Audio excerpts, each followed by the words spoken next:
Life అనగానే new life బాగానే ఉంది కానీ నాకు చిన్న హెల్ప్ చేసి పెడతావా అని చెప్పనేసరికి ఏంటే అని చెప్పాను కానీ మీ డాడీ ఎక్కడున్నారు అని చెప్పాను కానీ ఇప్పుడు నా డాడీ నా పక్కనే ఉన్నారు అని చెప్పాను కానీ నేను ఒక అడ్రస్ చెప్తాను అక్కడికి వెళ్ళి ఏదో ఒక రకంగా అతన్ని భయపెట్టి మా బావగారి దగ్గర కార్ తీసుకున్నాడంట.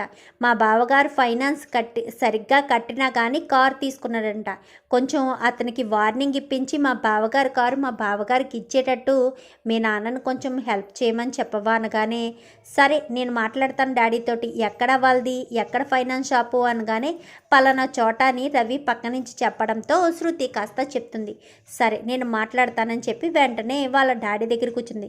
డాడీ నీకు శృతి అంటే తెలుసు కదా అని చెప్పాను కానీ తెలుసు, ఆ సురేంద్ర గారి వాళ్ళ అమ్మాయే కదా తెలుసు, ఏంటి అనగానే అది తను వేరే అబ్బాయిని ప్రేమించి పెళ్లి చేసుకుంది కదా, వాళ్ళ కుటుంబంలో ఏదో ప్రాబ్లం అంట. వీళ్ళు పెళ్లి చేసుకోవడం వల్ల వాళ్ళ మావయ్య గారికి హార్ట్ అటాక్ వచ్చిందంట. దానివల్ల వాళ్ళ ఇంట్లో ఏయో మనీ ప్రాబ్లమ్స్ వచ్చాయి.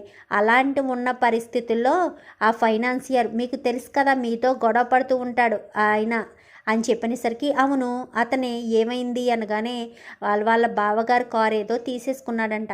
అమౌంట్ సరిగ్గా కట్టినా కానీ ఏదో కోపంలో ఏదో అన్నాడని తీసేసుకున్నాడంట. కొంచెం నువ్వు ఒక్కసారి అతనికి వార్నింగ్ ఇచ్చి కారు మళ్ళీ వాళ్ళ బావగారికి వచ్చేటట్టు చేయగలవా డాడీ అని చెప్పాను కానీ సరే నేను చెప్తాను అని చెప్పి ఇంకా నేరుగా అక్కడికి వెళ్తాడు. సేటు దగ్గరికి వెళ్ళేసరికి ఏంటి ఎలా వచ్చారు అనగానే ఏంటి ఈ మధ్యన ఫైనాన్స్ అమౌంట్లు బాగా కట్టేసినా కానీ కార్లు లాగేసుకుని వాళ్ళని బాధ పెడుతూ ఉన్నావంట. మళ్ళీ ఏదైనా కేసు పెట్టి లోపలికి తోయమని చెప్పనా ఏంటి అని చెప్పాను కానీ నేను అమౌంట్ బాగా కట్టినా కానీ కార్ లాగేసుకున్నాను. ఎవరిది అనగానే బాలు అనే ఒక మనిషిది కార్ తీసేసుకున్నావు కదా ఆ అబ్బాయి దగ్గర నుంచి, ఆ అబ్బాయి ఫైనాన్స్ అమౌంట్ బాగా కట్టినా కానీ నిన్నేదో అన్నాడని చెప్పి తీసుకున్నావంట అని చెప్పాను కానీ మీకెవరు చెప్పారు, అయినా అదంతా అబద్ధం అనగానే ఓహో అబద్ధమా, అయితే అతన్ని ఇక్కడికి పిలిపించి అడగనా, అదే నిజమన్న విషయం తేలితే వెంటనే స్పాట్లోనే నిన్ను జైలుకి తీసుకెళ్ళిపోతాను అనగానే వీడు తీసుకువెళ్ళిపోతాడు.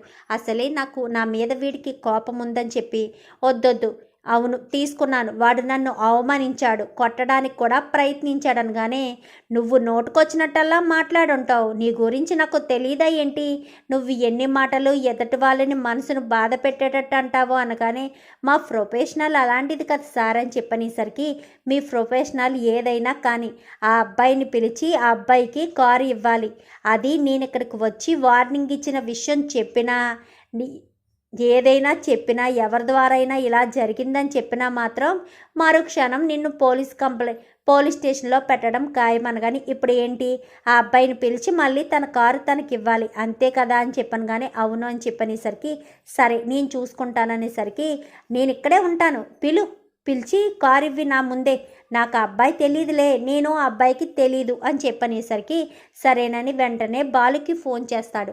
ఫోన్ చేసేసరికి చెప్పు సేటు అనగానే ఒక్కసారి అర్జెంటుగా బయలుదేరి ఆఫీస్ దగ్గరికి రాగలవా సేటు బాలు అని చెప్పనేసరికి నేనా ఎందుకు రావాలి, అయినా మీ కారు మీరు తీసేసుకున్నారు కదా అని చెప్పాను కానీ ఒక్కసారి రా బాలు అని చెప్పనేసరికి సరే వస్తానని చెప్పి బయలుదేరి బాలు అయితే వెళ్తాడు. అక్కడికి వెళ్ళిన తర్వాత నన్ను క్షమించు బాలు, నేను నీ విషయంలో చాలా పెద్ద పొరపాటు చేశాను, మీ నాన్నని అలా మాట్లాడడం తప్పే, నేను చేసిన తప్పును సరిదిద్దుకుంటున్నాను, అందుకే నీ దగ్గర నుంచి కారు తీసేసుకున్నాను కదా, మళ్ళీ నీ కారు నువ్వు తీసుకో, ప్రతి నెల ఈఎంఐలు ఇవ్వి చాలు అని చెప్పనేసరికి ఏంటి ఇప్పుడు వరకు లేదు ఇప్పుడేంటి అనగానే నువ్వు చేసిన తప్పు గురించి ఆలోచించాను తప్ప నేను నిన్ను ఎంత మాట అన్నాననేది ఆలోచించలేకపోయాను, తండ్రిని ఎవరినైనా అంటే ఊరుకుంటారా, నువ్వు అలాగే రియాక్ట్ అయ్యావు, అందుకే అర్థం చేసుకున్నాను, తీసుకువెళ్ళి బాలు ఇదిగో తాళాలు అని చెప్పనగానే సరేనని బాలు కాస్త బయలుదేరి వచ్చేస్తాడు. వచ్చిన తర్వాత మీనా కారుని చూసి ఏంటి రవికి చెప్పడం వల్ల రవి ఇచ్చాడా ఎలా ఇచ్చాడు అనగానే కారు ఎక్కడిది అని చెప్పనేసరికి సేట్ ఎందుకో పిలిచి మరి కారు ఇచ్చాడు అనగానే వెంటనే రవికి ఫోన్ చేస్తుంది మీనా.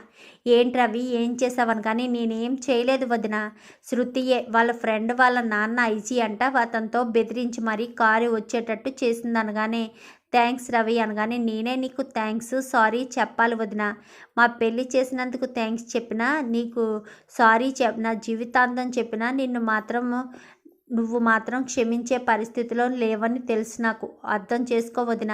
నేను ఏ పరిస్థితిలో శృతి మెడలో తాళి కట్టాననేది ఒక్కసారి అర్థం చేసుకో చాలు. బాలు అన్నయ్య ఎలాగా అర్థం చేసుకోలేడు. నువ్వైనా అర్థం చేసుకో వదిన మమ్మల్ని అని చెప్పనేసరికి సరే సరే మరి మీ బాలు అన్నయ్యతో మాట్లాడపోయావనగానే బాలు అన్నయ్య నన్ను చూస్తేనే మండిపడుతున్నాడు.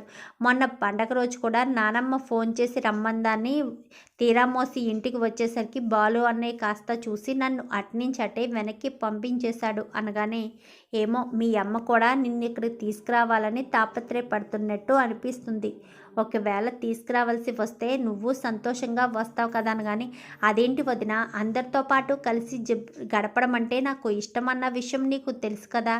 అందరూ ఎక్కడుంటే నేను అక్కడే ఉండి సంతోషంగా ఉండాలని కోరుకుంటాను కదా అని చెప్పాను. కానీ ఏమో రవి, నువ్వు చేసిన పనికి మరి మామయ్య గారు ఏం చేస్తారో తెలీదు. అత్తయ్య గారు క్షమించినా కానీ మీ అన్నయ్య మాత్రం క్షమించరనే అనుకుంటున్నాను అని చెప్పనేసరికి అన్నయ్యని ఏదో రకంగా ఒప్పించండి వదిన.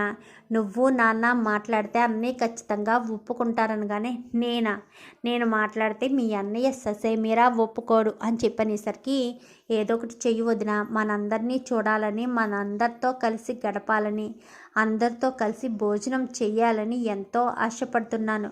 కానీ ఇక్కడ మేమిద్దరం మాత్రమే ఉంటున్నాము. దయచేసి అర్థం చేసుకోవద్దునా అని చెప్పనేసరికి సరే నేను ఏదో ఒకటి చేస్తానులే, అయినా మీ నాన్నగారికి కూడా కనిపించి జరిగిన విషయం కూడా చెప్పు అని చెప్పి ఇంకా మీనాయే రవికి సలహా ఇస్తుంది. మరి మీనా ఇచ్చిన సలహాతో రవి సత్యం దగ్గరికి వచ్చి తన గూడుని చెప్పుకుంటాడా?